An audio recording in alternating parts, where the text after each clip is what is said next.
So guys, jadi di video kali ini aku akan berbagi tentang 3 pelajaran penting yang bisa diambil dari Cindo. Perkenalkan, aku Ayu Mufriani, aku 2 tahun bekerja di bawah Cindo dan ini 3 pelajaran penting yang bisa aku pelajari dan aku bagikan ke kalian semua. Sebelum kita melanjutkan untuk menonton video ini, jangan lupa menekan tombol subscribe, like, dan komen untuk aku bikin video apa di konten selanjutnya. Yuk kita langsung lanjut aja.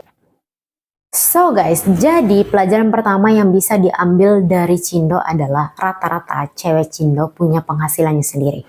Mau dia belum nikah ataupun dia udah nikah, dia pasti punya penghasilan sendiri.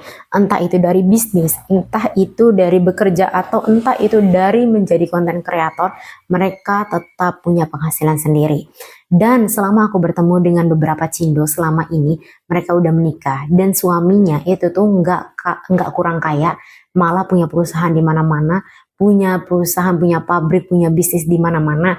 Tapi merekanya sebagai istri itu tuh malah ngotot kerja.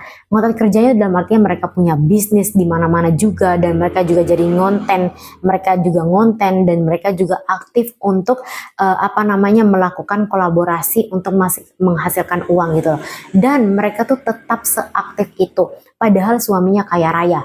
Nah, ini adalah salah satu pelajaran yang menurut aku penting banget, yang dimana mengajarkan kita bahwa perempuan itu memang butuh untuk berdaya dan menghasilkan penghasilannya sendiri untuk tidak bergantung kepada orang lain.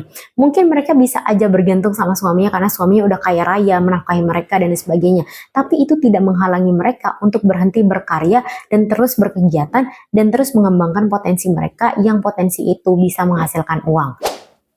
Yang kedua yang bisa dipelajari dari Cindo adalah rata-rata perempuan Cindo, cewek Cindo, rata-rata jaga badan. Hampir semua cewek Cindo nggak ada yang gemuk. Mau dia belum nikah ataupun udah nikah, mereka rata-rata nggak ada yang gemuk. Dari beberapa Cindo yang pernah aku kerja sama Cindo, itu mereka nggak ada yang gemuk. Meskipun udah punya anak 2 atau 3, mereka tetap akan ngotot untuk balik jadi langsing setelah punya anak. Dan mereka kayak tidak menormalisasi untuk menggendut setelah mempunyai anak. Jadi pada akhirnya pelajaran yang bisa kita ambil dari sini adalah menormalisasi untuk menggendut, menyatakan bahwa gendut setelah melahirkan ada hal normal, itu balik lagi ke orangnya dan tidak bisa dinormalisasikan ke semua orang. Nyatanya di dunia Cindo, menjadi gemuk itu adalah sesuatu yang kayak tabu banget guys ya. Ini aku nggak tahu bilang tabu ini kayak gimana, yang jelas aku jarang banget ketemu Cindo itu tuh dalam keadaan gemuk.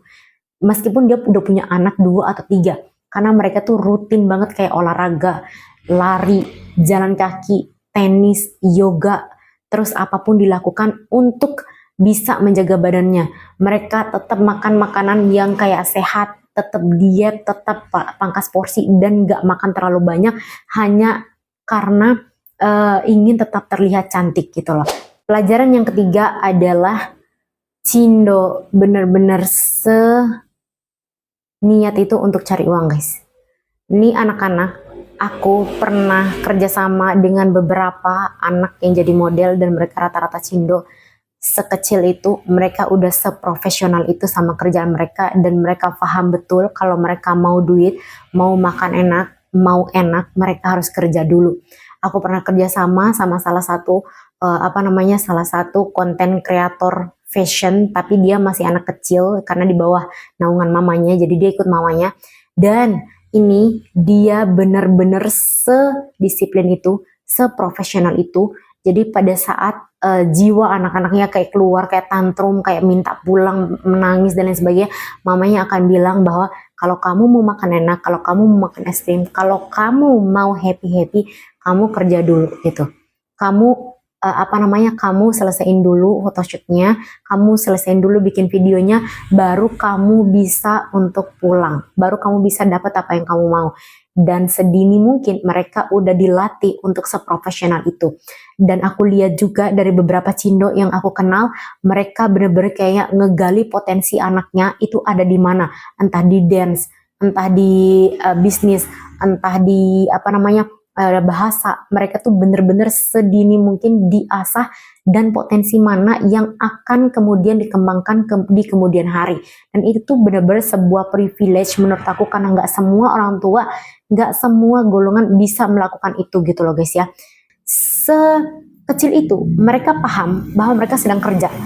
Jadi ibunya dan ayahnya pun tidak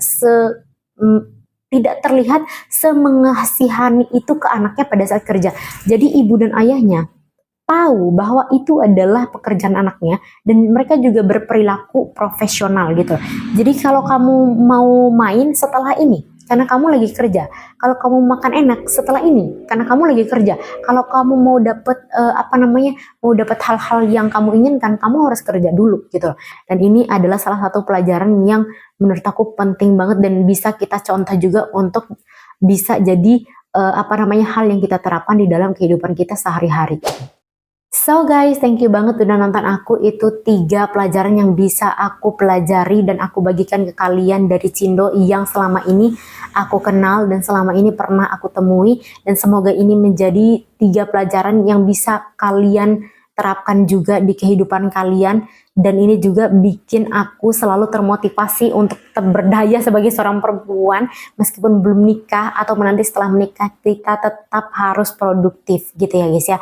Thank you for watching. Don't forget to subscribe, like, dan komen. Bye-bye.